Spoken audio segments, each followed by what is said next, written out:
छत्रपती संभाजीनगर जिल्हा परिषदेत अध्यक्ष आणि उपाध्यक्षांची निवड होताच प्रशासकीय कार्यकाळात त्यांच्या दालनात बस्तान बांधलेल्या अधिकाऱ्यांचे बिऱ्हाड बांधले जात आहे।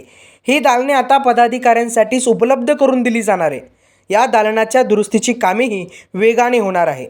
2 एप्रिल रोजी अर्थ व बांधकाम, आरोग्य व शिक्षण, समाज कल्याण आणि महिला व बाल विकास अशा 4 समितींच्या सभापतींची निवड होणार आहे।